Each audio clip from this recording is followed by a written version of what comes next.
Hello friends, आपका स्वागत है हमारे चैनल लाइक स्टडी 09 पर, जिससे हो जाएगा आपको अपनी पढ़ाई से प्यार। चलिए शुरू करते हैं आज के टॉपिक से, जो है भारत में क्रांतिकारी आंदोलन। ये हम कवर करें उससे पहले हमने अपनी पिछली क्लास में, जानते होंगे आप, हमने पढ़ा था कांग्रेस के जो स्प्लिट है उसके बारे में, सूरत स्प्लिट के बारे में। तो वहाँ पे जो है ये सूरत स्प्लिट इसलिए हुआ क्योंकि कांग्रेस में जो है दो नई विचारधाराएं उभर के आ रही थी। जो पहली थी उदारवादी विचारधारा, दूसरी थी उग्र राष्ट्रवादी विचारधारा। जो उदारवादी विचारधारा थी उसे मॉडरेट या लिबरल जो है आइडियोलॉजी मान सकते हैं। वहीं उग्र राष्ट्रवादी विचारधारा जो होती है वो नियो नेशनलिस्ट आइडियोलॉजी होती है। अब जब हम बात करें उदारवादी विचारधारा की तो इसमें जो क्या मतलब होता है इसमें कि वो क्या चाहते होते हैं कि वो जो भी इंडिपेंडेंस वो लेना चाहते हैं वो संविधान के दायरे में रह कर ले। वहीं जो उग्र राष्ट्रवादी विचारधारा है वो भी दो हिस्सों में स्प्लिट होती है। बेसिकली दो अलग विचारधाराओं में आगे चल के स्प्लिट करती है। जो होती है गरम दल, जिसे हम एक्सट्रीमिस्ट्स बोलते हैं, जिनके बीच में जाके स्प्लिट होता है, और आगे चल के ये और भी ज़्यादा स्प्लिट करती है, वो है क्रांतिकारी विचारधारा, जिसे हम कह सकते हैं रेवोल्यूशनरिस्ट। तो ये जो हमने नेमों की सीरीज़ देखी है, ये सारे जो हैं एक्सट्रीमिस्ट्स हैं, गरम दल के हैं, जैसे लाला लाजपत राय, विपिन चंद्र पाल, अरविंद घोष, बाल गंगाधर तिलक। इनमें से कुछ क्रांतिकारी भी हैं, कुछ गरम दल के भी हैं। अब बात बढ़ती है कि हमने ये जो देखा, जो गरम दल है और क्रांतिकारी विचारधारा के लोग हैं, इनमें क्या अंतर पड़ा। तो गरम दल के लोग क्या चाहते हैं, बहिष्कार आंदोलन के आधार पर जो है उन्हें आज़ादी मिले, ना कि संविधान के दायरे में लड़ाई करके। क्योंकि जब बहिष्कार करेंगे तो ऑब्वियस सी बात है गवर्नमेंट के तो खिलाफ जाएंगे ही ना। तो बहिष्कार आंदोलन, जो स्वदेशी मूवमेंट हमने देखा, उसको आधार बनाना, और किस बेसिस पे, किस नेचर पे, शांतिपूर्वक तरीके से और राजनीति में हिस्सा लेकर कि खुद वो शासन करें। वहीं क्रांतिकारी विचारधारा क्या चाहती थी, शक्ति और बल को आधार बनाती थी, ना कि शांतिपूर्वक वो जो है शांतिपूर्वक पूरा रिवॉल्ट जो है अपना वो करती थी।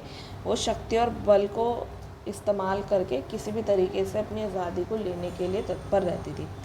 अब इसके क्या कारण थे कि इस विचारधारा से लोग खिसक के इधर आ रहे हैं। तो इसके कुछ वही बेसिक से कारण थे कि आवेदन निवेदन की नीति, क्योंकि ये चीज़ जो है इंडियंस को बिल्कुल भी रास नहीं खा रही थी कि जो हम पे शासन कर रहे हैं, मतलब इतना ज़्यादा बुरा कंडीशन तक ले आए हैं, शोषण कर रहे हैं, उनसे ही आप आवेदन निवेदन की नीति अपनाएं। इसी तरह जो है पाश्चात्य सभ्यता का प्रभाव धीरे धीरे जो है इतना बढ़ चुका था और अंतर्राष्ट्रीय प्रभाव बढ़ रहा था। भारत में आर्थिक स्थिति बिगड़ रही थी और बंगाल विभाजन तो हमने पढ़ा ही था। तो ये सब कुछ चुनिंदा कारण है। अब ये तो हमने जाना कि एक्चुअल में जो है क्रांतिकारी जो आंदोलन की जो विचारधारा है कैसे स्प्लिट करके जो है पहुंचती है और फैलती है लोगों में। अब जो है हमारा मेन टॉपिक स्टार्ट होता है, जो है भारत में क्रांतिकारी आंदोलन। और ये जो है सिर्फ और सिर्फ किसी एक स्टेट तक सीमित नहीं था ये काफ़ी सारे एरियाज़ में पूरी भारत में फैला हुआ था, और सिर्फ भारत ही नहीं, इवन विदेशों में भी फैला हुआ था। तो इसीलिए हम सबको आज कवर करने वाले हैं, और ये एग्ज़ाम पर्सपेक्टिव से एक बहुत ही इम्पॉर्टेंट टॉपिक है। क्योंकि जब भी एग्ज़ाम को मुश्किल करना होता है तो हमेशा जो है इन्हीं में से जो है क्वेश्चंस दिए जाते हैं। तो इसलिए हम छोड़ेंगे तो कुछ भी नहीं, हम सब कुछ अच्छे से डेप्थ में कवर करते हुए चलेंगे, ठीक है। तो आज जो है अभी हम जो है महाराष्ट्र के बारे में पहले पढ़ने वाले हैं, जिसमें पहला जो है व्यायाम मंडल है, जिसका आप टाइम पीरियड देख सकते हैं 1896 से 97 है। आप देख सकते हैं कि ये तो भाई स्वदेशी मूवमेंट से भी पहले फॉर्म हो गया था। तो ये जो 1896 है, ये बेसिकली एक ऐसा टाइम पीरियड है जहाँ भाई लॉर्ड कैनिंग भी वाइसराय नहीं था, उससे भी पहले जो है लॉर्ड एल्गिन सेकंड इस टाइम पे वाइसराय थे। और यही ईयर पे रामकृष्ण मिशन की स्थापना हुई थी, और इसी ईयर में जो है कांग्रेस के कलकत्ता सेशन में रहीमतुल्ला सयानी के अध्यक्षता में वंदे मातरम लिखा गया था। किसके द्वारा? बंकिम चंद्र चटर्जी द्वारा। तो ये तो चलो था एक बेसिक फैक्ट्स जो हैं इस ईयर में जो जो काम हुए। बट अब हम बात करते हैं व्यायाम मंडल की। तो इस ईयर में जो है ये पूना में, महाराष्ट्र के पूना में स्थापित हुआ। इसकी स्थापना किसने की? चापेकर बंधुओं ने। अब ये कौन थे? दामोदर चापेकर और बालकृष्ण हरि चापेकर। ये दोनों भाइयों ने क्या किया? जो ब्रिटिश अधिकारी थे रेड और आयरस्टन, इनकी हत्या कर दी। भाई क्यों? तो इसीलिए क्योंकि ये जो है भारतीय महिलाओं का रेप करते थे, अय्याशी वाले व्यक्ति थे, और ऑब्वियसली बात है इस चीज़ का बदला वो लेंगे। तो इसी वजह से जो है उन्होंने इनकी हत्या कर दी। पर एट द एंड क्या होता है, दक्षिण भारत के जो द्रविड़ लोग हैं उनकी सूचना दे देते हैं कि वो कहाँ पर पहुँचे हैं, और इसी वजह से उन्हें, दोनों भाइयों को पकड़ कर जो है उन्हें फांसी पे चढ़ा दिया जाता है। ये तो थी स्टोरी व्यायाम मंडल की। अब हम बात करते हैं नेक्स्ट स्टोरी की, जो बेसिकली है मित्र मेला की, जिसकी स्थापना की थी वीडी सावरकर ने 1900 में और उनके भाई गणेश सावरकर ने। अब बात करें हम कि भाई इसका उद्देश्य क्या था मित्र मेला का? तो मित्र मेला का उद्देश्य था ब्रिटिश शासन के खिलाफ युवाओं को एकजुट करना और नेशनलिस्ट फीलिंग को बढ़ाना।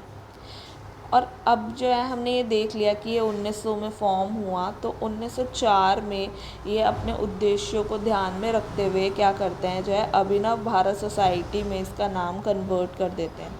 ऐसा क्यों? ऐसा इसलिए क्योंकि जो मित्र मेला है वो एक स्थानीय युवाओं का जो है ग्रुप था, और ये जो है पूरा इंडिकेशन देने चाहते थे कि भारतीय दृष्टिकोण के तौर पे व्यापक करना चाहते थे। इसी वजह से मैंने कहा कि इसका नाम जो है अभिनव भारत सोसाइटी कर दिया गया। और दूसरा रीज़न ये भी था कि जो इटली के क्रांतिकारी आंदोलन के नेता थे गिउसेप्पे मेज़नी, उनके जो है यंग इटली से ये काफ़ी ज़्यादा प्रेरित थे, तो इस वजह से जो है इसका नेम बदला गया।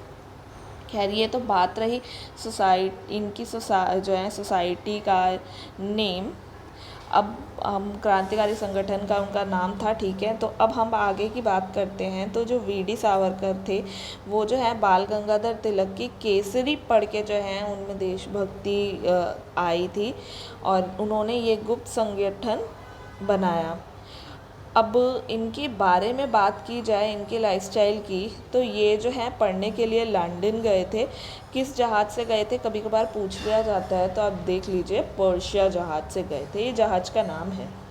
तो वो लंदन गए और वहीं पर जाके जो है उन्होंने क्या किया, अभिनव भारत सोसाइटी थे उनके लोगों को बुलाया, यहाँ पे तिलक भी आए थे और मीटिंग की गई। अब मीटिंग की गई, इतने लोगों को बुलाया गया, तो ऑब्वियस सी बात है कोई जगह भी चाहिए होगी और जिस जगह बैठ के वो जो है डिस्कशन कर सके। तो वहाँ पे लंदन में जो थे एक व्यक्ति थे श्याम जी कृष्ण वर्मा, उनका एक तरह का हॉस्टल मान लीजिए, हॉस्टल था जिसका नाम था इंडियन हाउस। तो वहाँ पर जो है ये सारी मीटिंग हुई और वहाँ पर जाकर जो है ना, वहाँ पे इंडियन होम रूल, ये लीग नहीं है, इंडियन होम रूल सोसाइटी जो है बनाई गई लंदन में, किसके द्वारा? श्याम जी कृष्ण वर्मा द्वारा, ठीक है। ये तो कहानी रही लंदन की। इंडिया में जो है वीडी सावरकर जी ने मित्र मेला या फिर अभिनव भारत सोसाइटी बनाई, और वहाँ लंदन में जाके श्याम जी कृष्ण वर्मा के एफर्ट से 1905 में इंडियन होम रूल सोसाइटी बनाई गई। रही इसके उद्देश्य की बात, जो हमने अभी देखा इंडियन होम रूल सोसाइटी का, उनका भी उद्देश्य यही था जैसे ब्रिटिश शासन के खिलाफ स्वतंत्रता संग्राम को करना और जनता को जागरूक करना, ठीक है। अब फिर क्या हुआ इस सोसाइटी के थ्रू या इस संगठन के थ्रू? तो उन्होंने क्या किया, ये क्या करते थे, यहाँ से सारे जो हथियार थे गुप्त रूप से भारत भेज देते थे। इवन यहाँ तक कई बारी तो ये क्या करते थे, बुक्स के बीच में जो है गन्स को फंसा कर वो जो है भेजा करते थे। तो अब इसीलिए जो है क्या हुआ, जो ब्रिटिश गवर्नमेंट है उन्होंने वीडी सावरकर को भारत में बुलाया मोरिया जहाज़ से। आपने देखा जब वो आए थे तो वो पर्शिया जहाज़ से आए थे, और जब वो गए तो वो मोरिया जहाज़ से गए और उन पे मुकदमा चलाया गया, ठीक है। अब जब वो ले जाए जा रहे थे तो 1910 में मार्सिले बंदरगाह पर वो रुके थे। और जब वो मार्सिले बंदरगाह पे रुके तो वो वहाँ से कूद गए समुद्र में और फ्रांसीसियों के हाथ में आ गए। तो वो जो है फ्रांसीसियों ने उन्हें गिरफ़्तार कर लिया और गिरफ़्तार करने के बाद जो है इंडियन गवर्नमेंट को सौंप दिया, ब्रिटिशर्स को सौंप दिया, क्योंकि भाई उन दोनों गवर्नमेंट्स में जो है उन दोनों उपनिवेशिक जो है उन उपनिवेशिक लोगों उनमें जो है समझौता हो चुका था कि भाई हम तुम्हारे में इंटरफेयर नहीं करेंगे, तुम्हारे शासन में, तुम हमारे में मत करना, सिंपल। तो इसी वजह से जो है इन्हें इन्हें लौटा दिया गया भारत को वापस। ठीक है, अब जो है यहाँ पे हम बात करेंगे अगर वी.डी. सावरकर जी की, तो सबसे ख़ास बात है, ये हमने नाम अभी पहली बार नहीं सुना इस लेक्चर में, हमने इससे भी पहले एक बहुत इम्पॉर्टेंट इवेंट 1857 की क्रांति में इनका नाम पढ़ा, जो इसका नेचर जो है बताते हैं, वॉर ऑफ इंडिपेंडेंस, आज़ादी के लिए लड़ाई। तो वही है, इनकी जो एक किताब होती है, इन्होंने एक किताब लिखी थी, उसका नाम था the first war of independence. ठीक है, 1857, उसमें जो है ये बेसिकली ऐसी किताब थी कि नेचर मैंने अभी बताया, जैसे ये बताते हैं कि भाई ये कोई सिपाही विद्रोह नहीं था, ये तो इंडिपेंडेंस का विद्रोह था। तो वो जो है, अब ये समय कौन सा चल रहा है, समय तो भैया ये 1907 के आसपास चल रहा है ना, 1907 में उन्होंने किताब लिखी, और इस समय तो भाई ब्रिटिशर्स का शासन है, तो वो तो ये चाहेंगे नहीं कि ये लोग पढ़ें, क्योंकि उन्होंने तो जो नेचर बताया था वो तो सिपाही विद्रोह का बताया था। इसी वजह से जो है ये उनकी बुक को छापने नहीं देना चाहते थे, उस पर बैन लगाना चाहते थे। तो क्या हुआ, अब ये बहुत जगह घूमे कि भाई किसी तरीके से मैं अपनी किताब तो छपवाऊँ। तो बहुत ज़्यादा मेहनतों के बाद जाके वो अपनी बुक को हॉलैंड में जाकर छपवाते हैं।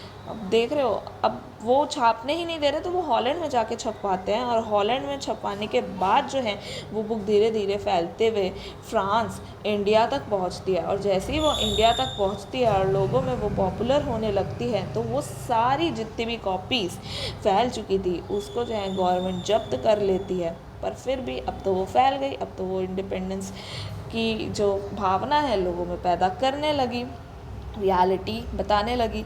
तो इसीलिए जो है एट द एंड क्या होता है, इन्हें जो है 1911 में काले पानी की सज़ा मिल जाती है। ठीक है, हमने बात की कि भाई उन्हें लाया जाता है और काले पानी की सज़ा दी जाती है, पर पॉइंट इज़ दैट कि उन्हें वहाँ से मतलब इतना बड़ा ऐसा क्या इंसिडेंट रहा होगा कि भाई वो लंदन में बैठे हुए, लंदन से उठवा के भारत लाया जा रहा है, तो कुछ तो सीरियस मैटर होगा ही। सिर्फ हथियार भेज देने के रीज़न पर ही वो इतनी दूर से उन्हें यहाँ थोड़े लाएंगे। तो इसका एक यही रीज़न था, जो अब हम नेक्स्ट ये जो पॉइंट पढ़ने वाले हैं, नासिक षड्यंत्र केस माना जाता था। इस केस की जो साजिश है वो बेसिकली वो वी.डी. सावरकर के दिमाग की थी, इसीलिए जो है उन्हें वहाँ से बाकायदा यहाँ लाकर उन पे केस चला के उन्हें काले पानी की सज़ा दी जाती है। अब ओवरऑल हम बात करते हैं तो ये नासिक षड्यंत्र केस क्या था, ये 19 दिसंबर के 1909 में हुआ था। यहाँ का नासिक का जो है एक जो है जिला मजिस्ट्रेट था D.M. जैक्सन, उसकी हत्या कर दी गई। अब भाई किसने की, तो वी.डी. सावरकर तो लंदन में थे ना, उन्होंने तो नहीं की होगी, सिर्फ उन्होंने साजिश रची, पर करी तो किसी और ने। तो जो है कारवे गुट के अनंत लक्ष्मण कन्हारे ने जो है इनकी हत्या करी और 1911 में उन्हें गिरफ्तार कर फांसी दे दी गई। वहीं 1911 में भी जो है वी.डी. सावरकर जी को काले पानी की सज़ा दी गई। और ये जो पूरा इंसिडेंट है ये बेसिकली खुदीराम बोस के 1908 में बॉम्ब फेंकने की घटना से बेसिकली इंस्पायर्ड था। अभी ये 1909 की घटना है ना, ये तो 1909 की घटना है और ये 1908 की घटना है।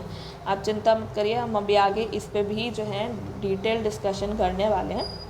अब हम जो है बात करते हैं अपने क्रांतिकारी आंदोलन की बंगाल में, जो अभी तक हम कर रहे थे महाराष्ट्र की। जो बंगाल का पहला क्रांतिकारी आंदोलन समिति था वो था भद्रलोक समिति। चलिए अब हम आगे बात करते हैं जो वहाँ का जो सबसे कहते हैं ना इम्पोर्टेंट और जो है प्रसिद्ध जो था समिति, वो था अनुशीलन समिति। कहा जाता है कि ये 102 या 103, ये बहुत क्लैश मिलता है, कहीं आपको 102 मिलेगा, कहीं 103 मिलेगा। तो इस ईयर में जो है व्यायामशाला के रूप में स्थापित हुआ था, जिसके जो मेंबर्स थे पी मित्रा, पुलीन दास, सतीश चंद्र बसु, बारिंद्र घोष जो अरविंद घोष के भाई थे, भूपेंद्र नाथ दत्त जो विवेकानंद जी के भाई थे। तो ये सारे मेंबर्स थे, इन्होंने जो है व्यायामशाला की स्थापना की थी। ये सबसे प्रसिद्ध समिति थी और 1907 में इसका पुनर्गठन कर अनुशीलन समिति इसका नाम रखा। जैसे मित्र मेला था ना, कि भाई इनिशियल स्टेज में वो बना मित्र मेला के नाम से, बट बाद में जो है सम मैनी रीजंस जो है उसका नाम अभिनव भारत सोसाइटी कर दिया गया। तो ये भी ऐसे ही था कि ये फॉर्म जो हुआ था वो व्यायामशाला के तौर पर हुआ था, बट आगे चल के इसका नाम जो है 1907 में बदल के अनुशीलन समिति कर दिया जाता है। अब जब ये अनुशीलन समिति किया जाता है तो इसमें जो है इसके अध्यक्ष जो थे पी मित्रा को बनाया जाता है और उपाध्यक्ष CR दास को बनाया जाता है।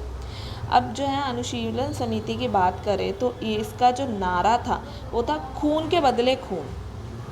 अगर किसी भारतीय का खून किया गया है तो अब उस ब्रिटिशर का भी खून होगा ही।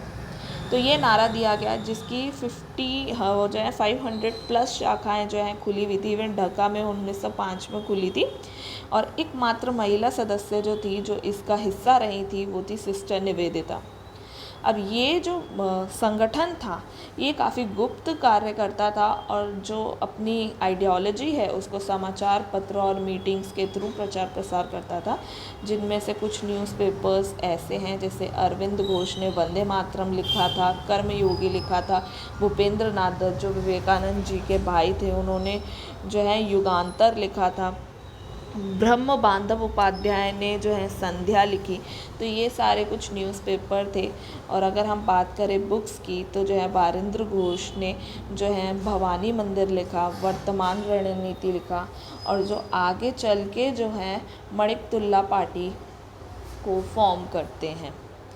ये तो रही बात कि भाई ठीक है, इन्होंने इतने सारे प्लेटफॉर्म्स के थ्रू जो है पॉपुलैरिटी गेन करने की कोशिश की, अवेयरनेस स्प्रेड करने की कोशिश की, बट अभी तो हम कह रहे हैं एक गुप्त संस्था थी, एक गुप्त काम करती थी। तो ये भाई अगर समाचार और पत्रों के द्वारा, किताबों के द्वारा और मीटिंग्स के थ्रू अपनी आइडियोलॉजी स्प्रेड कर रही थी तो ये गुप्त कैसे थी। तो ये ध्यान रखने वाली बात है, जहाँ भी आइडियोलॉजी स्प्रेड करने की बात है तो उन्होंने खुल्लम खुल्ला प्रॉपरली बाहर किया। बट जो रेवोल्यूशनरी एक्टिविटीज़ की गई, जो कहा खून के बदले खून, ये जो है एक्टिविटीज़, ये इसकी प्लानिंग प्लॉटिंग जो है वो काफ़ी सीक्रेट वे में होती थी, काफ़ी ज़्यादा ही गुप्त तरीके से होती थी। तो अब इसके 6 सूत्रीय कार्यक्रम थे। पहला, जैसे प्रेस के माध्यम से शिक्षित वर्ग में घृणा पैदा करना, किसके खिलाफ? ब्रिटिशर्स के खिलाफ जो है घृणा पैदा करना। अब ठीक है, शिक्षित वर्ग के लिए तो उन्होंने घृणा पैदा कर दी। अब जो अशिक्षित हैं, जो पढ़ नहीं सकते हैं, तो उनमें ये फीलिंग कैसे डेवलप करेंगे? तो भाई शहीद लोगों की जीवनी पे नाटकीय रूपांतरण करके और लोगों के सम्मुख उसे प्रस्तुत करके, ताकि जो है उनमें देशभक्ति की फीलिंग आए और ये महसूस हो कि अगर वो भी जो है अपनी माता जो है भारत माता के लिए शहीद हो सकते हैं तो हम भी हो सकते हैं और हम उनकी कुर्बानी को व्यस्त, ये जो कहते हैं ना, वेस्ट नहीं जान देंगे। तो अब जो है आगे फिर ठीक है, अब इन्होंने जो है सब में ये फीलिंग डेवलप कर ली। तो अब क्या करेंगे, उन युवकों को भर्ती करेंगे अपनी जो है संगठन में। फिर उसके बाद क्या करेंगे, ठीक है, ये पॉपुलरली अगर ये ऐसे सब करते रहे तो ऑब्वियस सी बात है ब्रिटिश गवर्नमेंट तो सबसे पहले इन्हें धर देगी और जेल में डाल देगी, तो इनका पर्पस तो पूरा हो नहीं पाएगा। तो इसीलिए क्या करते हैं, उन्हें व्यस्त रखने के लिए टाइम टू टाइम हड़तालें, जुलूस, पुतला फूकना, ऐसी एक्टिविटीज़ करते रहते हैं ताकि ब्रिटिश गवर्नमेंट का ध्यान जो है उनके एक्चुअल गोल की तरफ न जाके इन छोटी मोटी चीज़ों में फंसा रहे। अब एक्चुअल गोल क्या था? फिर एक्चुअल गोल था बम, बंदूक, ये सब बनाने का प्रशिक्षण देना, ये इन युवकों को ये बम और बंदूक बनाने का प्रशिक्षण देना। और ध्यान ब्रिटिश गवर्नमेंट का कहाँ रहेगा कि ये जुलूस कर रहे हैं, पुतला फूक रहे हैं, तो ये सब चीज़ों में लोग हैं।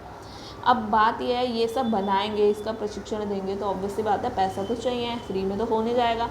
तो ये क्या करते थे, ये उसके लिए चंदे लेते थे और डकैतियाँ करते थे, पैसे जमा करने के लिए अंग्रेज़ों के डकैतियाँ करते थे। तो ये सारे जो हैं इनके सूत्र थे। अब हम बात करते हैं यहाँ की जो है अन्य समिति की, वो है युगांतर समिति।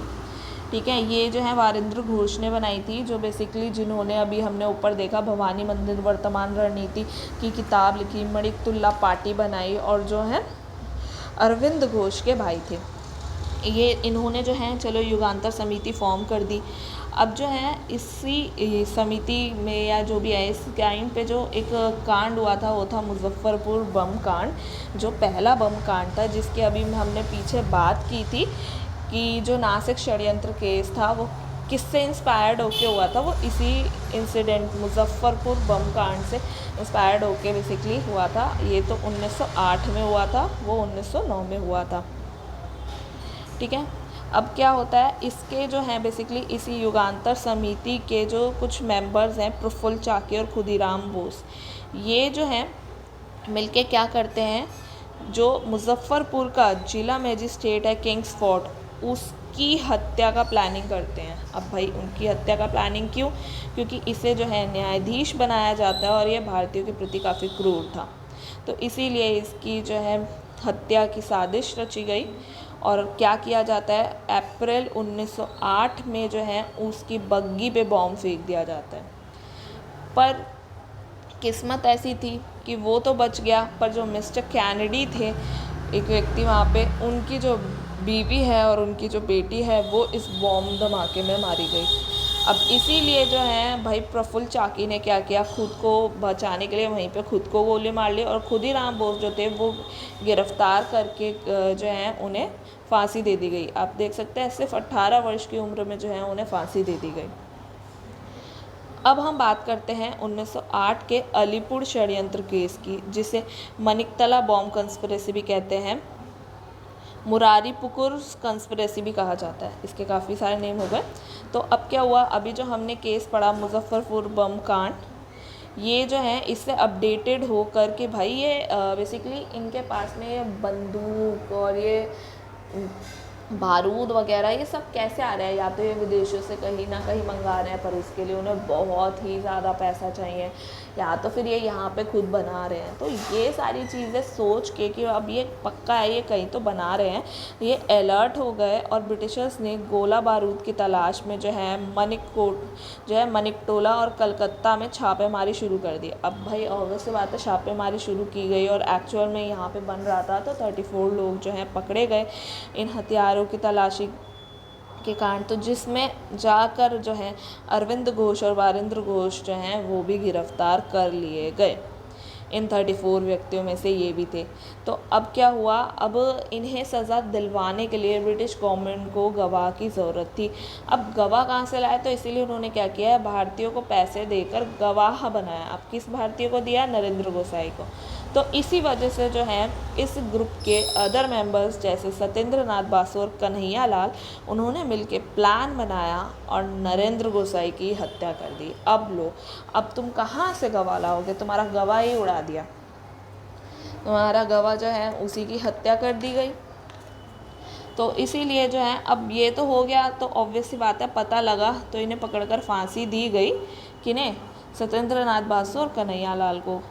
और जो वारिंद्र घोष थे उन्हें काले पानी की सज़ा हो गई, क्योंकि उन्होंने बेसिकली मर्डर तो नहीं किया था ना, इस वजह से तो उन्हें काले पानी की सज़ा दे दी गई। अब क्योंकि CR दास एक बहुत अच्छे वकील थे, तो उन्होंने जैसे तैसे करके अरविंद घोष को तो निर्दोष साबित कर ही दिया। पर फिर भी क्या होता है, एट द एंड जो है अनुशीलन समिति को गैर कानूनी घोषित कर दिया जाता है, और ये जो है छूटने के बाद माना जाता है कृष्ण दर्शन करते हैं, इसीलिए ये संन्यास भी लेते हैं और कर्मयोगी की रचना करते हैं, और बंगाल से पौंडीचेरी चले जाते हैं, और 1915 में जाके अराविले में आश्रम की स्थापना करते हैं और वो वहाँ पे रहने लगते हैं। तो यहाँ पे तो चलो ये केस हुआ एंड। पर अब जो है हम नेक्स्ट केस की बात करने वाले हैं, जो है हावड़ा षड्यंत्र केस। अब इसमें क्या होता है, युगांतर समिति के जो अन्य मेंबर थे, जतेंद्र नाथ मुखर्जी या बागा जतिन जो है कहा जाता है, इन्होंने हत्या कर दी थी डिप्टी सुपरिटेंडेंट शमशूल अहमद की।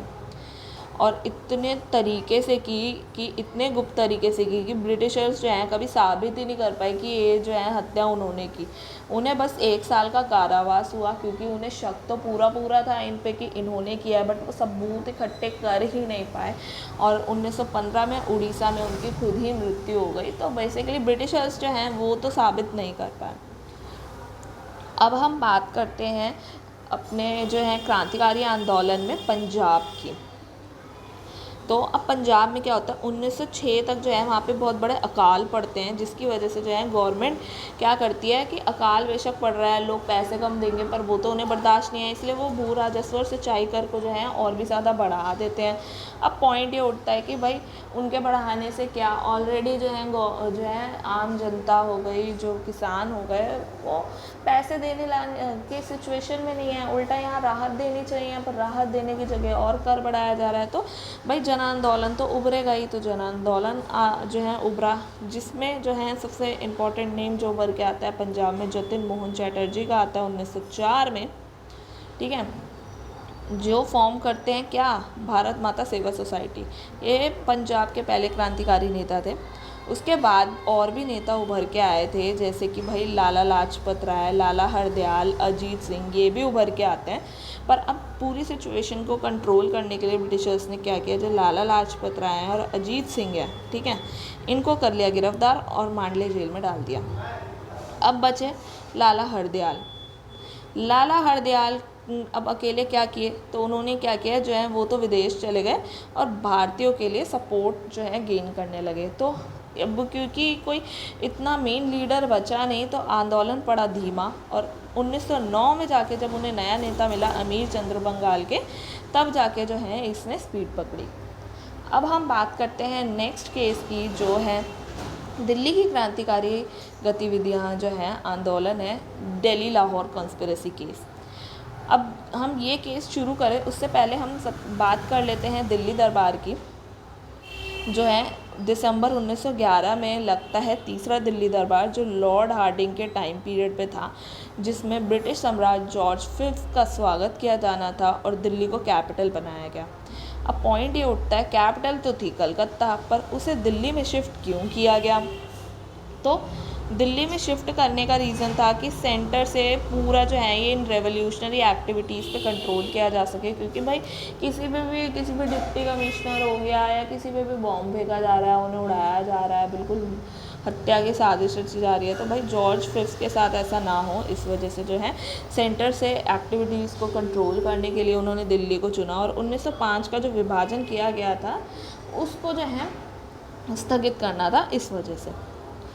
अब हम बात कर लेते हैं शॉर्ट में ओवरऑल कितने जो हैं दिल्ली दरबार लगे हैं। तो बेसिकली पूरे जो है इसके ब्रिटिश गवर्नमेंट के काल में 3 दिल्ली दरबार लगे थे। पहला दिल्ली दरबार जो है लॉर्ड लिटन के टाइम पे लगा था, जो हमने पढ़ा था अपनी लॉर्ड लिटन की क्लास में 1877 में। क्वीन विक्टोरिया को इसमें टाइटल दिया गया था केसरे हिंद का, ठीक है। और इस समय भी जो है काफ़ी बड़ा अकाल आया था और इसी वजह से जो है लॉर्ड लिटन की काफ़ी ज़्यादा क्रिटिसिज्म हुई थी। जहाँ एक तरफ लोगों के पास खाने पीने के लिए बिल्कुल ही रिसोर्सेज नहीं है, वहीं दूसरी तरफ इतना भव्य स्वागत किया जा रहा है, तो ऑब्वियस सी बात है क्रिटिसिज्म भी बहुत होगा। और इस समय जो है फर्स्ट फेमिन कमीशन भी अपॉइंट करा गया प्रेशर में, बट वो अलग बात है, उसका जो कोड है वो एग्जीक्यूशन उसके काल में तो नहीं हुआ, जो इसके बाद जो है लॉर्ड रिपन आते हैं उसमें होता है। पर इसी के टाइम पीरियड से जो है नेशनलिस्ट फीलिंग जो है काफ़ी तगड़े से डेवलप होने लग जाती है। वहीं अब बात करें सेकंड दिल्ली दरबार की, तो वो लॉर्ड कर्जन के टाइम पे आता है 1903 में, जब एडवर्ड 7 और क्वीन अलेक्जेंडर आते हैं। और थर्ड दिल्ली दरबार जो भी हमने कवर किया लॉर्ड हार्डिंग सेकंड के टाइम पे 1911 में, जॉर्ज फिफ्थ और क्वीन मैरी के टाइम पर आया। अब हम बात करते हैं अपना ये जो है दिल्ली की क्रांतिकारी आंदोलन। तो उसमें क्या होता है, दिसंबर 1912 में जो है हाथी पे बैठ कर गाना बजाने के साथ जो है लॉर्ड हार्डिंग सेकंड जो वाइसराय थे वो आ रहे थे और उस पर जो है बॉम्ब फेंक दिया। अरे बाप रे, अब तो वाइसराय पे ही फेंक दिया। पहले तो भाई जो डिप्टी कमिश्नर ये सब होते थे उन पे फेंका जाता था, या कोई न्यायाधीश हो गया उस पर फेंका जाता था, अब तो सीधा वाइसराय पर ही फेंक दिया। किसके द्वारा?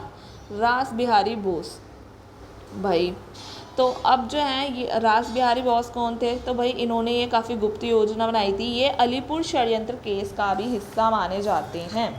अब अलीपुर षड्यंत्र केस अभी हमने कवर किया था, तो अलीपुर षड्यंत्र केस क्या था, इसका नाम जो है मनिकतुल्ला बॉम्ब कंस्पिरेसी भी था, मुरारीपुर कंस्पिरेसी भी था इसमें, जिसमें जो है ब्रिटिशर्स अलर्ट होके मुजफ्फरपुर बम कांड से अलर्ट होके 34 लोगों को पकड़ते हैं, जिसमें अरविंद घोष, भारेंद्र घोष को पकड़ते हैं, और एक जो है गवाह तैयार किया जाता है ब्रिटिशर्स द्वारा, नरेंद्र गोसाई, उसकी हत्या कर देते हैं सत्येंद्र नाथ बासु और कन्हैया लाल, और उनको फांसी मिल जाती है, और सीआर दास अरविंद घोष को निर्दोष घोषित कर देते हैं, वो वाला। उसमें जो है इनका भी जो है योगदान माना जाता है। इसी वजह से जो है ये फिर क्या करते हैं, बचने के लिए कलकत्ता से देहरादून चले जाते हैं और ब्रिटिश गवर्नमेंट के अंडर जॉब करने लगते हैं, ताकि किसी को शक ही ना हो, as a clerk forest research institute में। पर ओवरऑल क्या है, ये जो कांड था इसमें जो है रास बिहारी बोस ने 2 अपने नौकरों या 2 सहयोगियों की हेल्प ली, जो थे बसंत विश्वास और मनमय विश्वास। बेसिकली बॉम्ब जो है फेंका इन्होंने नहीं था, बॉम्ब फेंका जो है बसंत विश्वास और मनमय विश्वास ने था, बट पूरी प्लानिंग, प्लॉटिंग और स्ट्रैटेजी जो थी वो रास बिहारी बोस की थी। अब ठीक है, अब बम फेंका गया क्योंकि एक वायसराय पर जो है बम फेंका गया, और वो इससे भाई खुशकिस्मती की बात थी उनके लिए कि वो मरे तो नहीं पर घायल ही हुए। तो अब इस पे जो है काफ़ी स्ट्रिक्ट जो कहते हैं ना एक्शन तो ऑब्वियसली बात है ब्रिटिश गवर्नमेंट लेगी। तो अब जो है भाई वो अब लग गई कि पकड़ो कौन है, अब तो पकड़ो। तो लाहौर के बम कंस्पिरेसी केस में पाए गए अवध बिहारी लाल को शक के यहाँ पे गिरफ्तार कर लिया। कलकत्ता में राजपुर बाजार द्वारा जो है छापा मारा गया, तो बॉम्ब बनाने के लिए अमीर चंद्र को गिरफ्तार कर लिया गया, उनके बेटे सुल्तान को गिरफ्तार कर लिया गया जो कैम्ब्रिज स्कूल में एक टीचर थे, बसंत विश्वास को गिरफ्तार किया गया, बासमुमुंड को गिरफ्तार किया गया। तो एट द एंड क्या किया जाता है, इतना जो है गिरफ्तारी शुरू करते करते क्या है, ये जो सुल्तान है जो हमने देखा बेटा इनका, अमीर चंद्र का बेटा, कहाँ का, कलकत्ता के राजपुर बाज़ार में के वहाँ पे जो कैम्ब्रिज स्कूल के टीचर थे उनको जो है सरकारी गवाह बनाकर इन 4 लोगों को दी फांसी। अब कौन 4 लोग, तो हम बात कर रहे हैं अवध बिहारी लाल की, अमीर चंद्र की, बसंत विश्वास की, बासमुमुंड की। ठीक है, इनको दी गई फांसी। ठीक है, बट केस धीरे धीरे ओपन होता जा रहा था क्योंकि ये केस काफ़ी बड़ा था। तो अब जो है रास बिहारी बोस जो हैं क्लियर हो गए थे कि अब मेरा यहाँ पे नौकरी करना भी सही नहीं है, अब जब तक भाई मेरा नाम इस केस में उभर के आए उससे पहले यहाँ से निकल लो। तो वो चले गए जापान। अब ये बात पहुँच चुकी थी ब्रिटिश गवर्नमेंट के पास, तो इसीलिए उन्होंने जापानीज़ गवर्नमेंट को बोला कि भैया तुम अब रास बिहारी बोस को खोज के हमें वापस दो। तो गवर्नमेंट ने ट्राई किया, अप्रॉक्सीमेटली आप देखते हो 17 बार जो है उन्होंने चकमा दे दिया जापानीज़ गवर्नमेंट को। और क्या किया, अब वहाँ पर उन्होंने जो है जॉब करने लगे, कहाँ पे, एक बेकरी की दुकान पे। जिस टाइम वो बच फिर रहे थे वहीं पे उनकी एक लव स्टोरी बनने लगती है, और जो है डिपोर्टेशन ऑर्डर जब ख़त्म हो जाता है तो जो बेकरी के मालिक की बेटी थी ये उनसे ही विवाह कर लेते हैं और उनसे इनके 2 बच्चे होते हैं। ठीक है, अब ये इसीलिए जो है जापान को एक भारतीय दबाव मिलता है, और ये जो है इन्हें order of the rising sun का जो है अवार्ड जापानीज़ गवर्नमेंट बाद में देती है। ठीक है, और अब क्या होता है कि 1925 में जो है इनकी जो बीवी थी उसे निमोनिया के कारण जो है उनकी डेथ हो जाती है, और सेकेंड वर्ल्ड वॉर का टाइम पीरियड आ जाता है। आप देख रहे हो कितने लंबे समय से, जहाँ 1905 के स्वदेशी मूवमेंट से कवर करते हुए आ रहे हैं, अब सेकेंड वर्ल्ड वॉर तक पहुँच गए हैं, जहाँ अभी तो फर्स्ट वर्ल्ड वॉर आना था। इतने लंबे समय तक जो है उन्होंने खुद को बचा के रखा, और सेकेंड वर्ल्ड वॉर तक आते आते जो है जापान के अंडर जो है एक थाईलैंड में बैंकॉक में मीटिंग हो रही थी, जहाँ पर जो है INA इंडियन नेशनल आर्मी के जो हैं कैप्टन मोहन सिंह जिन्होंने फॉर्म की थी, उनको जो है इंडियन इंडिपेंडेंस लीग जो है दी गई। बेसिकली ये इंडियन नेशनल आर्मी और इंडियन इंडिपेंडेंस लीग को मिला दिया गया।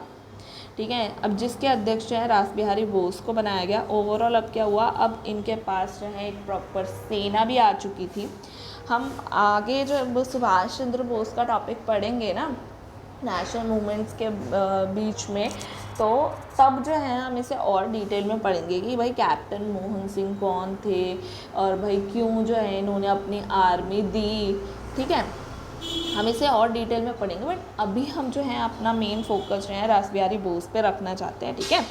तो वो रखेंगे। अब इसी तरह जब सेकेंड मीटिंग हुई थी तो सेकेंड मीटिंग में जो है सुभाष चंद्र बोस और रास बिहारी बोस मिले थे, और यही जो है इंडियन इंडिपेंडेंट लीग की जिम्मेदारी, या फिर बेसिकली जो आज़ाद हिंद फौज थी, क्योंकि आज़ाद हिंद फौज थी combination of Indian national army और इंडियन इंडिपेंडेंस लीग की। तो ये जो है इसकी जिम्मेदारी किसे दी गई? सुभाष चंद्र बोस को। क्यों? जो रास बिहारी बोस थे उस समय उनकी तबीयत काफ़ी ख़राब चल रही थी, उन्हें अपनी सर्जरी करानी थी, ऑपरेशन कराना था, तो वो इतनी बड़ी जिम्मेदारी उस समय नहीं ले सकते थे। तो इसीलिए उन्होंने अपनी सारी जिम्मेदारी जो है सुभाष चंद्र बोस को हैंड ओवर कर दी। उसके बाद पूरी कहानी कि भाई वो अब इससे क्या करते हैं, किस तरीके से भाई भारत में अपनी सेना को लेके एंटर करते हैं, जीतते हैं, और जो भी सिचुएशंस हैं वो सब जो है हम अपनी जो है सुभाष चंद्र बोस की पर्टिकुलर क्लास में कवर करेंगे आगे। अब हम बात करते हैं विदेशों में जो है भारत के लिए जो किए गए क्रांतिकारी आंदोलन थे उनकी। ये सीरीज़ तो अभी तक हमने जो की है वो सारी इंडिया में घूम रही थी। अब बात करते हैं विदेशों में। तो भाई लंदन में जो हुआ, तो पहला नाम आता है Indian home rule league society, जिसको हमने आगे जब अभिनव सोसाइटी की बात की थी, है ना, याद हो तो हमने सबसे पहले मित्र मेला की बात की थी जिसका नाम अभिनव भारत सोसाइटी किया गया था उस समय जब की थी वीडी सावरकर के टाइम पे। तब हमने बात की थी जब वो लंदन गए थे पढ़ने, तो वहाँ पर जो है श्यामजी कृष्ण वर्मा ने 1905 में Indian home rule league society बनाई थी। अब इसका जो सुझाव उन्होंने किसने दिया था, तो वो हिंड्समैन ने दिया था, और उपाध्यक्ष कौन थे? अब्दुल्ला सुहरावर्दी। अब इसमें जो है कुछ इंपॉर्टेंट मेंबर्स थे, जैसे कि मदन लाल धींगरा, लाला हरदयाल, अजीत सिंह, वीडी सावरकर। हमने वीडी सावरकर का नाम तो भाई अभिनव भारत सोसाइटी में देखा था। लाला हरदयाल का नाम हमने जो है पंजाब की क्रांतिकारी गतिविधियों में भी देखा था, और अजीत सिंह का नाम भी वहीं पर देखा था। तो अब यहाँ पर भी वही शामिल है, बस मदन लाल धींगरा हमने यहाँ पे देखा है। अब क्या होता है, जो है लंदन में जो है इंडियन हाउस हमने बात की थी, एक तरह का होटल था, उनका हॉस्टल था, तो वहाँ पे जो है इन्होंने खोला जिससे क्रांतिकारी जो है वहाँ पे शामिल होकर जो है बातें कर सके, अपना मीटिंग कर सके। तो 9 मई 1905 जो है 9 मई 1905 में जो है 1857 की प्रथम जो है उन्होंने सेलिब्रेशन जो है वहाँ पे मनाया, एंजॉय किया। अब ये सारी सिचुएशन कि भाई ये किस तरीके से इस पीरियड को सेलिब्रेट कर रहे हैं, जो उनके लिए डार्क फेज था, ब्रिटिश गवर्नमेंट के लिए डार्क फेज था, उसको यहाँ पे सेलिब्रेट किया जा रहा है, और ऐसे मीटिंग्स हो रही हैं। तो इस सब की खबर ब्रिटिशर्स को कैसे मिली, तो भाई वहाँ पे उस टाइम की जो है एक पत्रिका थी द टाइम्स, वो ब्रिटिशर्स को बेसिकली अवेयर कराती है कि ऐसी गतिविधियाँ चल रही हैं इंडियन हाउस में।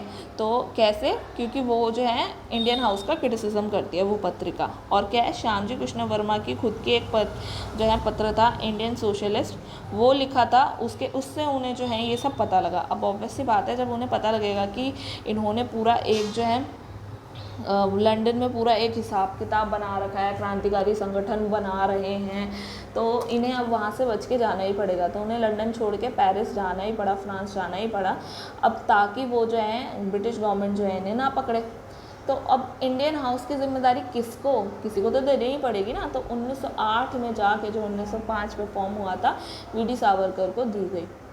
अब ये जो 1908 है ना, इसी समय पे इन्हें ये जिम्मेदारी भी मिली, और इन्होंने फर्स्ट वॉर ऑफ इंडिपेंडेंस वाली जो अपनी किताब है, प्रथम जो है भारत का प्रथम स्वतंत्रता संग्राम, वो भी लिखी थी। और इवन 10 जुलाई 1908 में जो है गदर दिवस भी इन्होंने मनाया था। अब हम बात करते हैं 1 जुलाई 1909 की। इस समय पे जो है मदन लाल धींगरा ने कर्जन वाली, जो लंदन के भारतीय सचिव रहे थे, उसको जो है गोली मार के उसकी हत्या कर दी। अब पॉइंट ये है कि भाई हत्या क्यों की। हमने इस टॉपिक के बारे में जो बेसिकली मदन लाल धींगरा का है, लॉर्ड मिंटो सेकंड के टाइम पे पढ़ा था, पर अब कारण हमने उस समय नहीं पढ़े थे। अगर कारण की रही बात, तो भाई दो पॉइंट ऑफ व्यू निकल के आते हैं हिस्टोरियंस के थ्रू, जिसमें से एक रीज़न ये दिया जाता है, जो श्याम कृष्ण वर्मा थे, तो उनकी जो है जो है कर्जन वाइली ने काफ़ी जो है निंदा की थी और कुछ ऐसे शब्द इस्तेमाल किए थे जिससे गुस्सा होकर जो है मदन लाल दीगरा ने उनकी हत्या कर दी। वहीं दूसरी तरफ दूसरे हिस्टोरियंस ये कहते हैं कि ब्रिटिश साम्राज्य के खिलाफ विद्रोह करना चाहते थे और जो कर्जन वाइली थे उनको जो है ब्रिटिश उपनिवेश का एक पूरा प्रतीक मानते थे, इसीलिए जो है उन्होंने इनकी हत्या कर दी। ठीक है, अब हम बात करते हैं कि भाई हमने देखा कि अब जो है मदन लाल दींगरा पकड़े गए, ठीक है, जो है, और क्या बोलते हैं श्यामजी कृष्ण वर्मा जो हैं उन्हें जाना पड़ा। अब जाके जो है ये सोसाइटी में कौन बचा है, लाला हरदयाल बचे हैं। अब ये भी मुश्किल हो गया क्योंकि लाला हरदयाल भी जो है लंदन से कनाडा चले गए। अब कनाडा जाके जो है उन्होंने गदर पार्टी जब आगे बनाई तो कैनेडी गवर्नमेंट ने ना गदर पार्टी को बैन कर दिया, तो उन्हें अब वहाँ से जर्मनी जाना पड़ा और वहाँ पे भिकाजी कामा की उन्होंने हेल्प ली। तो बेसिकली उन्हें भी यहाँ से जाना पड़ा लाला हरदयाल जी को। ठीक है, अब बचे जो हैं वी.डी. सावरकर, तो वी.डी. सावरकर जो थे वो नासिक षड्यंत्र केस में इंक्लूड थे। इसी वजह से जो है जे.डी.एम. जैक्सन की हत्या में लक्ष्मण अनंत कंदारे द्वारा जो की गई थी उस केस में ये फंस गए। तो इनकी स्टोरी तो हमने देख ही ली थी वी.डी. सावरकर जी की कि भाई ब्रिटिश गवर्नमेंट इन्हें ले जा रही थी तो ये समुद्र में कूद गए और बेसिकली बाद में जाके फ्रेंच गवर्नमेंट ने उन्हें वापस जो है लौटा दिया और भारत में जाकर जो है इन्हें आजीवन कारावास मिल गया था, काले पानी की सज़ा मिल गई थी। अब हम बात करते हैं वहीं जो है विदेशों में क्रांतिकारी आंदोलन में जर्मनी की। तो हमने जो है भिकाजी कामा का नाम सुना था, तो इनका नाम था मैडम भिकाजी रुस्तम केआर कामा। इन्होंने कुछ पत्र भी छापे थे, फेमस पत्र थे, वंदे मातरम, जय मदन तलवार।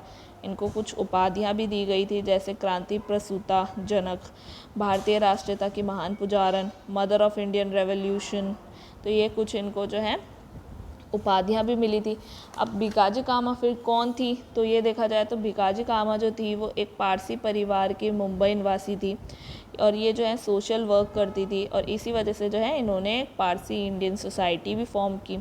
मुंबई में जब प्लेग चल रहा था तो ये स्लम पीपल्स के लिए जो है कुछ रिफॉर्म्स कर रही थी, उनके लिए काम कर रही थी, जिसके वजह से उन्होंने अपने पति को भी उन गरीबों की सहायता के लिए छोड़ दिया क्योंकि अब वो सोशल रिफॉर्म करने में इतना ज़्यादा इंक्लूड हो गई कि फैमिली को देखल भाली करना, गृहस्थ जीवन जीना उनके लिए बहुत ज़्यादा मुश्किल हो गया।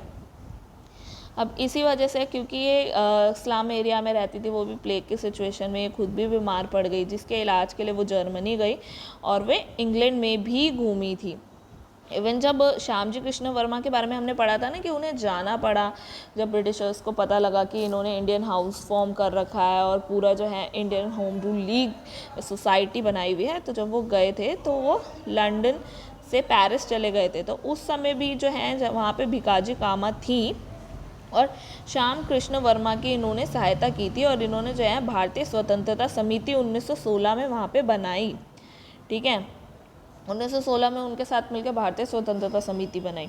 और क्या होता है उस समय जब वो जर्मन के स्टुअर्ट वर्ड में होते हैं तो 22 अगस्त 1907 में अंतर्राष्ट्रीय समाजवादी कांग्रेस सम्मेलन होता है, इंटरनेशनल सोशलिस्ट कांग्रेस कमेटी। तो वहाँ पे जो है ये भारत को रिप्रेजेंट करती हैं और भारत का तिरंगा फहराती हैं। अब भारत का तिरंगा ऑब्वियस सी बात है आज के समय वाला तिरंगा तो नहीं होगा क्योंकि वो बाद में फॉर्म हुआ है। तो ये तिरंगे का डिज़ाइन कुछ ऐसा था, ऊपर से हरा था, बीच में केसरी था और नीचे से लाल था। और जैसे ही हमारे में बीच में भाई अशोक चक्र होता है, वैसे ही उनके बीच में वंदे मातरम लिखा था और 8 प्रांतों को रिप्रेजेंट करने के लिए जो है 8 कमल के फूल बने हुए थे। अब ये डिज़ाइन किसने किया था कि भाई जो उन्होंने वहाँ पे फहराया उसे डिज़ाइन किया था वी.डी. सावरकर ने और हेमंत दास ने। ठीक है, अब हम बात करते हैं अमेरिका की कि भाई अमेरिका में कैसे जो है ये क्रांतिकारी आंदोलन हुए थे। तो हमारे पास पूरी एक ये सीक्वेंस है इतने सारे नामों की, बरकतुल्ला, द्वारकानाथ दास, सोहन सिंह भाखड़ा, लाला हरदयाल, जी.डी. कुमार, तारकनाथ दास, महेंद्र प्रताप सिंह।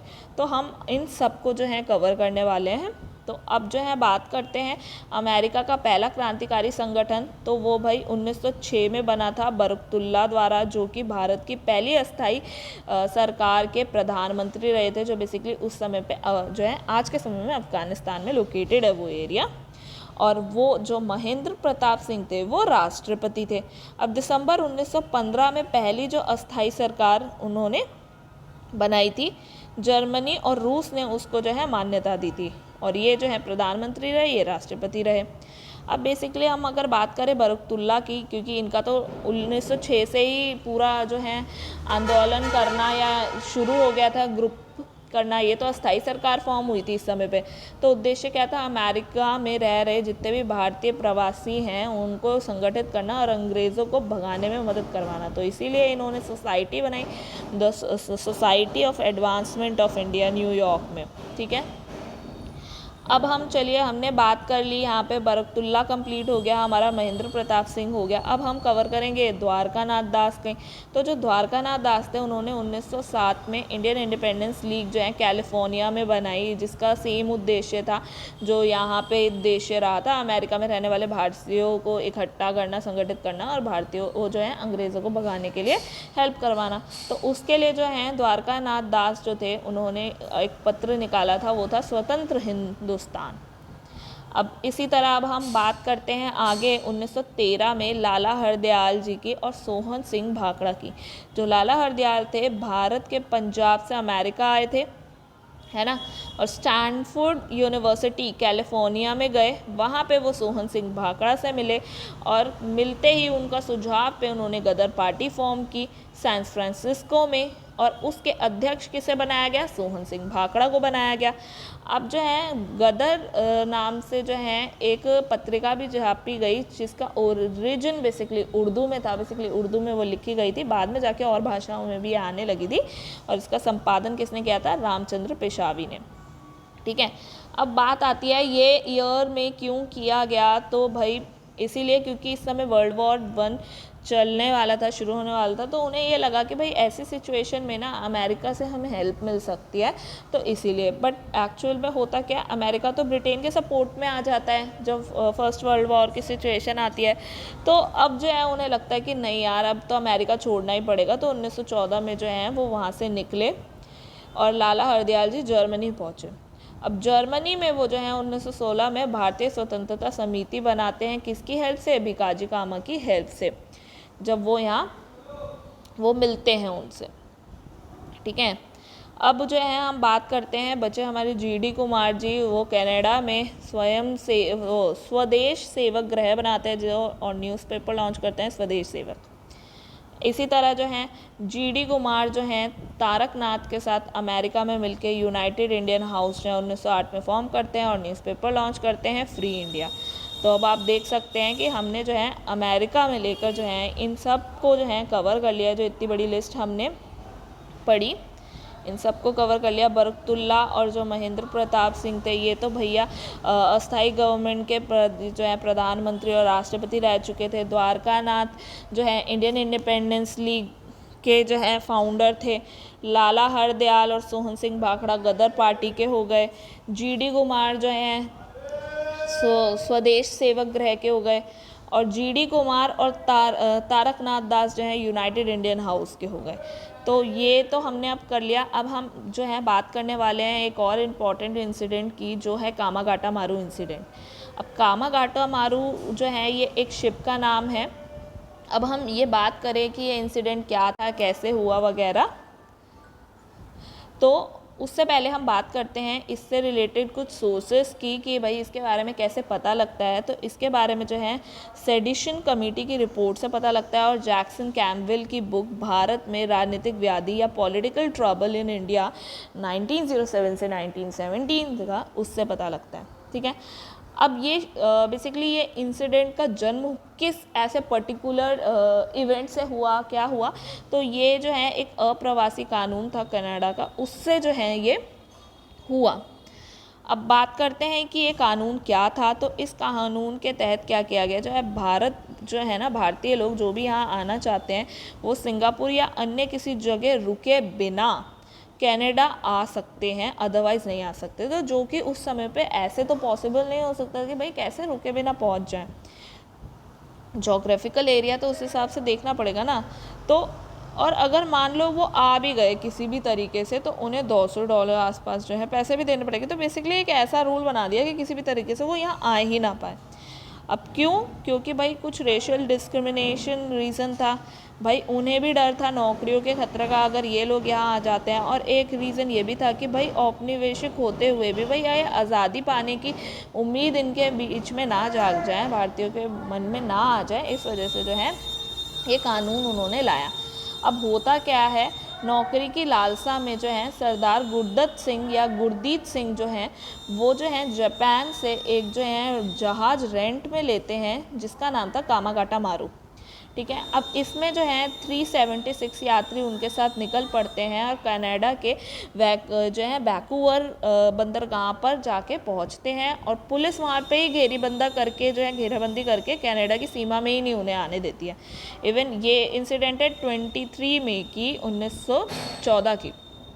2 महीने तक जो है ये शिप खड़ा ही रहता है, जो है वैंकूवर जो है बंदरगाह पे खड़ा ही रहता है। अब इस वजह से जो है वहाँ पे जो कनाडा में रहने वाले भारतीय हैं वो विद्रोह करने लग जाते हैं, अरे अब तो आन दो।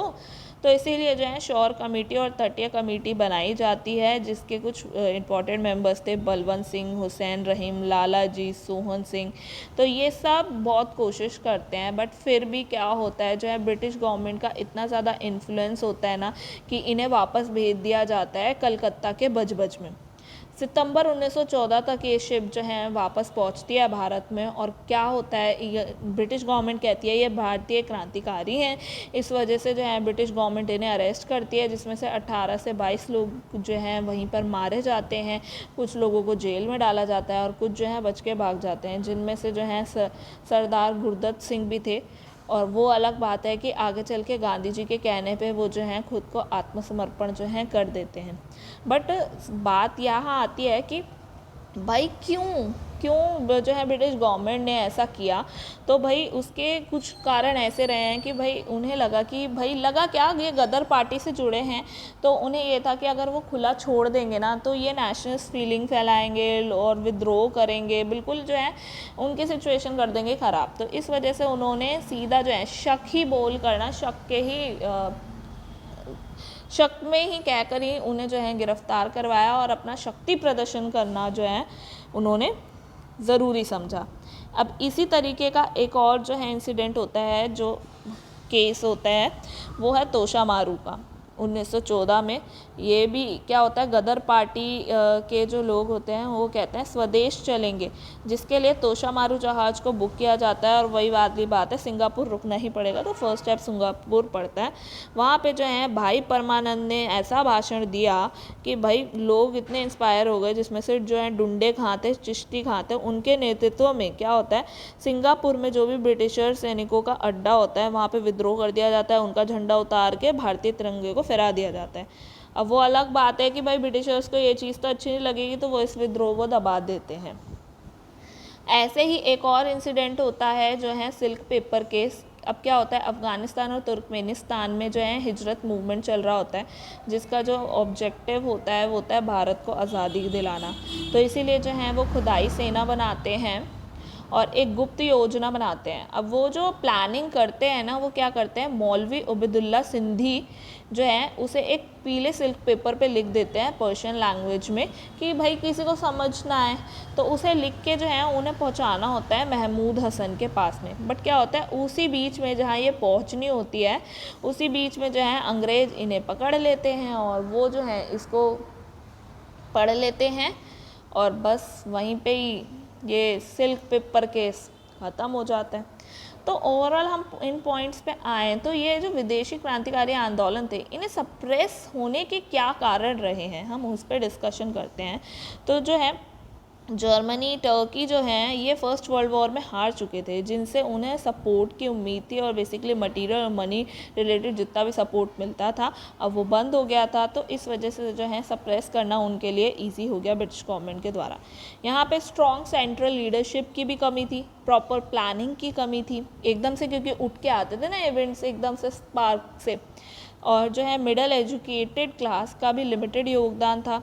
और बेसिकली जो ये प्रोटेस्ट के जो तरीके हैं ना, उनमें काफ़ी जो उनकी टेक्निक्स थी उनमें काफ़ी चेंज आ रहा था, क्योंकि जो गांधीयन मूवमेंट आ रहे थे अब वो ज़्यादा पॉपुलर होने लगे थे, ना कि भाई ये रेवोल्यूशनरी एक्टिविटीज़।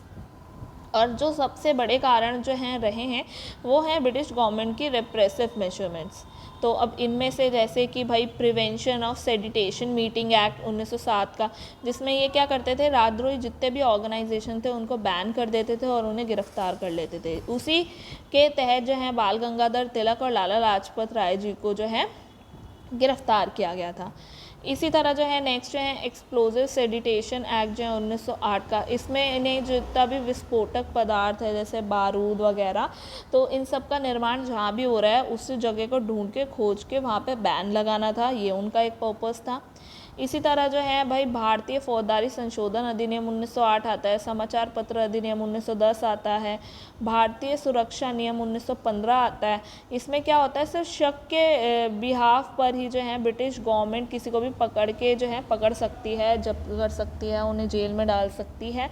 इसी अधिनियम के तहत ही जो है अभी हमने कामाकाटू मारू इंसिडेंट पढ़ा था कि भाई उन्होंने बिल्कुल वहाँ पे शिप आते ही उन्हें पकड़ लिया, अरेस्ट कर लिया, लोग मार दिए, जेल में डाल दिए। तो ये सब जो है इन्होंने इसी भारतीय सुरक्षा नियम के तहत जो है किया था। आपने अब अपने ये पूरी क्लास में देखा कि भाई किस तरीके से जो है एक साइड जो है स्वदेशी मूवमेंट चल रहा है, बायकॉट चल रहा है ब्रिटिश गवर्नमेंट का, वहीं दूसरी तरफ जो है कुछ रेवोल्यूशनरी एक्टिविटीज़ भी चल रही हैं।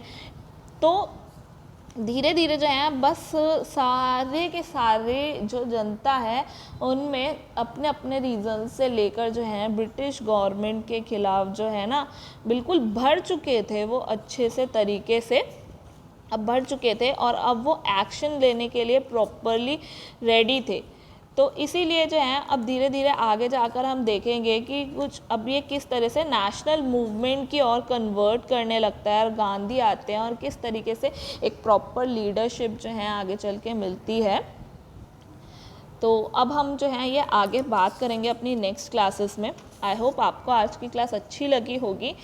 Thank you for watching. अगर आपको वीडियो पसंद आए तो प्लीज़ लाइक, शेयर और सब्सक्राइब ज़रूर करें और नए अपडेट्स के लिए बेल आइकन ज़रूर दबाएं। कमेंट्स में अपने फीडबैक, डाउट और सजेशन ज़रूर शेयर करें। मिलते हैं नेक्स्ट वीडियो में, तब तक के लिए गुड बाय।